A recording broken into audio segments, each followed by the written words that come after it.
Attack on Titan has projected itself to incredible levels of popularity in the world of anime.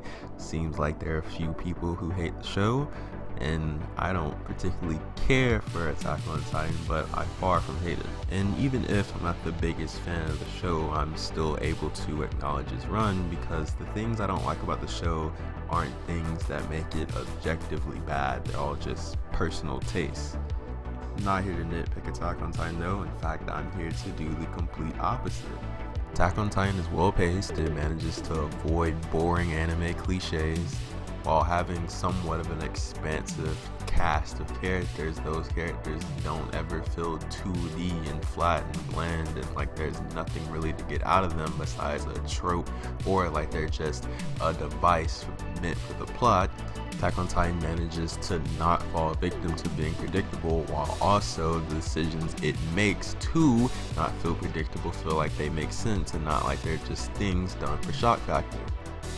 But I think there is one big picture point that causes a trickle-down effect and covers all these things that make Attack on Titan such a great anime.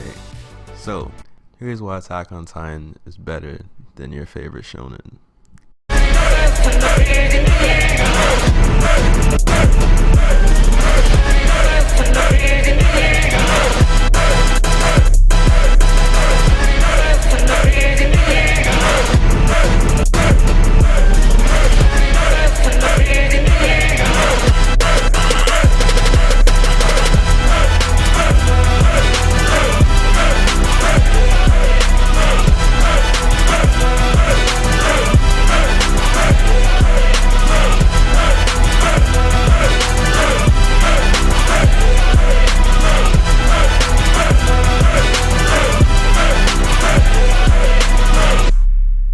So let's address it head on. Attack on Titan is in fact better than your favorite shonen because it's not a shonen. Kinda. I want to make a full-blown video on seinen versus shonen one day, but to keep it simple and not long-winded, seinen is shonen except with more mature themes and more mature depictions of the story because, well, it's aimed at a more mature audience.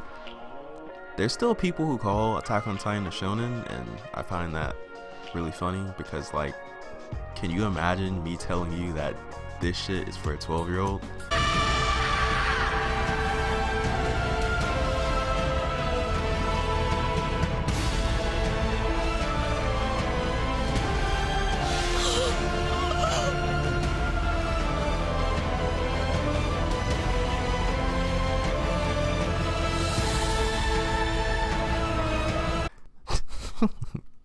Oh man, remember those days when people were just like, yeah, anime is just kiddie cartoons. So those were the days, man.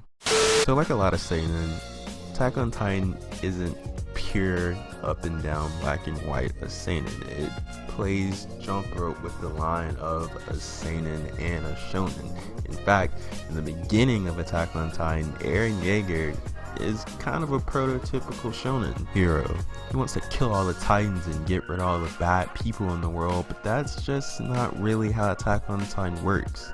Attack on Titan is much more like the real world in that it's kind of just in this morally ambiguous gray area, and it really always just kind of comes down to you doing what's best for you and what's best for the people that you care about. This is a thing that you learn as you get older, and it's a thing that I'm sure more adults than children can resonate with, which is why the target demographic from the show is a little bit older. When you are younger, you are more naive and you do think the world is that black and white and that people decide to either be a good person or a bad person, when the fact of the matter is we all have good and bad things about us, and it's just which side you embrace and whether you have more good qualities or bad qualities that determines whether or not you're perceived to be a good or bad person. And while I think that the term pure shonen doesn't really resonate too well with me either, because I don't think that there are pure shonens in the world, just like I don't think there are pure seinen in the world either. But I do think it's more common for a shonen to play around with the idea of adult themes and kind of flip the script and change their tone during certain periods of the story. Yes, Naruto is projected for children. I got attached to the show when I was a child, but your older brother murdering your entire family isn't advertiser friendly, if you know what I mean. So it seems like I've said nothing or gave no real reason why Attack on Titan is better than your favorite shonen, and as of right now, yeah, you kind of right, and I haven't. Seems like I've said shonen has every advantage, and the only thing I've said about Attack on Titan is that it's not a shonen. Well, here's the explanation. At 12, 13, 14, 15, even 16, I'm not looking for ideas in my story. I'm not looking for themes. I'm just learning about those words in English. You feel me? Good versus bad is all you really need, because at that point, it's all you really know, and you're just finding out what the world really is. In the very first episode, Attack on Titan manages to lure us, the audience, completely to sleep before this happens. Now, immediately with this, I knew that it was completely different. A lot of people at this point still didn't really grasp how different Attack on Titan was going to be from other shonen. They simply just saw it as the main character's sad backstory. But think about it for a second. How many times in shonen do you get to see the sad backstory of your main protagonist in real time? Very, very often in shonen, it's presented to you in a sad backstory. It's presented to you through some sort of dialogue, but that didn't happen. And I'm not saying it's the most rare thing in the world, and I'm not saying that there's no shonen out there that's never taken this route. I'm sure there is, but this was done on purpose to suck the air out of you. It was done to make you feel as defeated as Eren did in that moment. It was made to light a fire under you. Yes, of course, obviously it was made to do the very basic thing of lure you in and keep you watching the series, but it did so much more than that. Eren's mother dying is so important early on to just this feel of Attack on Titan.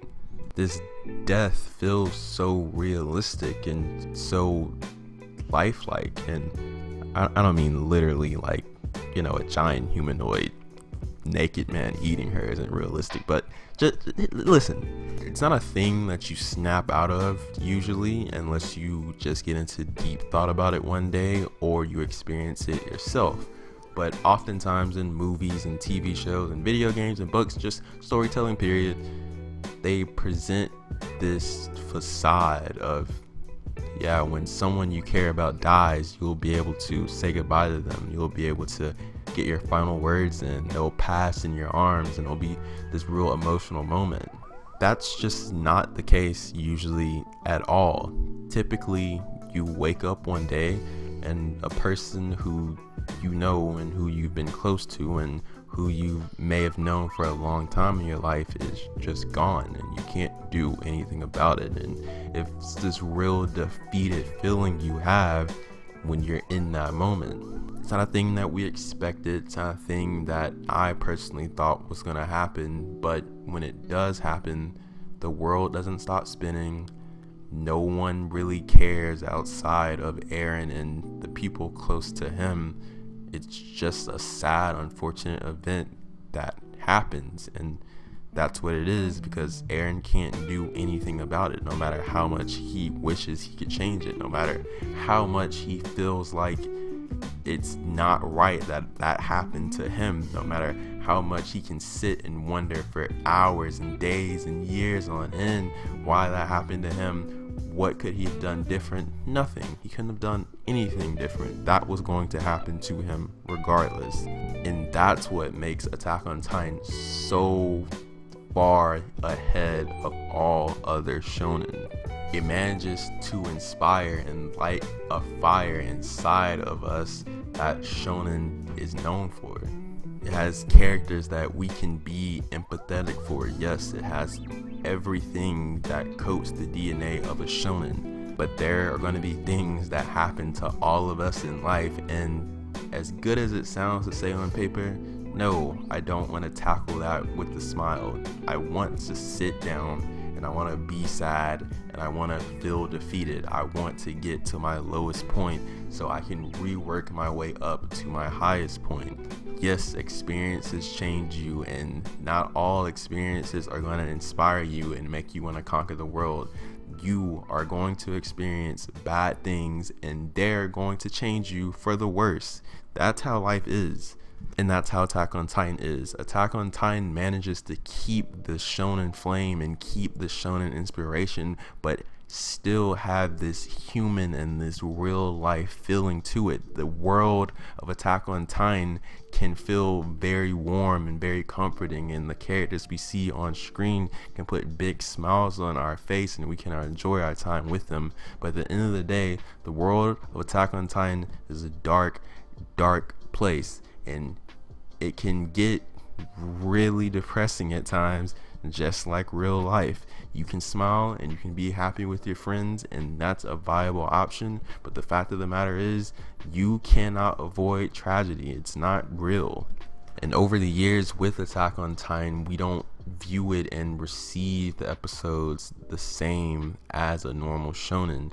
In shonen, we just want to see our characters triumph and we want to see them build their perfect pure heart kingdom. But in Attack on Titan, that's not what we're rooting for. We're rooting for survival. We know bad things are going to keep happening to these people, but we care about them still, all in all. And even if you know bad things are going to happen, that doesn't mean to completely lose faith, but it means to make the best out of your situation. And that's what we want for our characters. We want to see how they're going to make it through these bad situations. We don't know what's going to happen to them. We don't even expect the best outcome for them, but we keep watching because just like life, you gotta keep living. All those things I said in the beginning about Attack on Titan have major relevancy to life. Life can be very unpredictable, and you aren't gonna be able to tackle life with a smile and your chest poking out 24/7 like our favorite shonen protagonists do. It's nice to think about when you're smaller, but as you get older, you realize that that's just not the way things are. And Attack on Titan is a much greater, broader look at life. Because like I said, it's not black and white. You see all these different characters with all their different motivations, and they don't necessarily try to make you empathize with them, but they try to make their actions make sense at bare minimum, because at the end of the day, there are very few people in life who move with no rhyme or reason.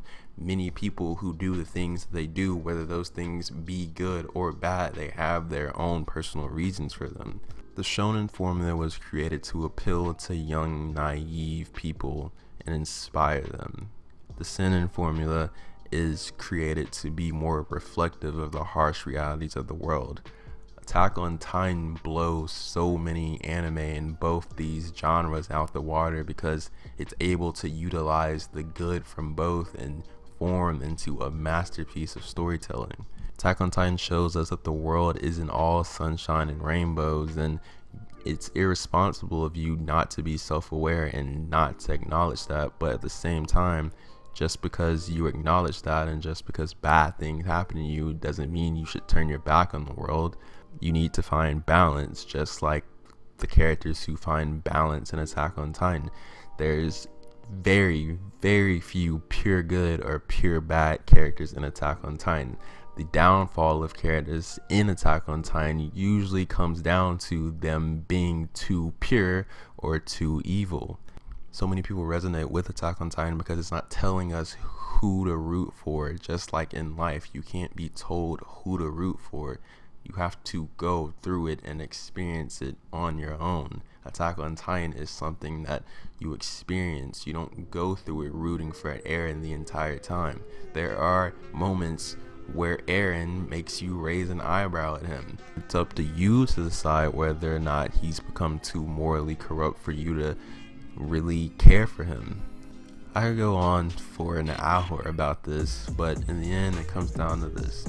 I've said it 1,000 times over in my videos. The best narratives are those that people can resonate life experiences with.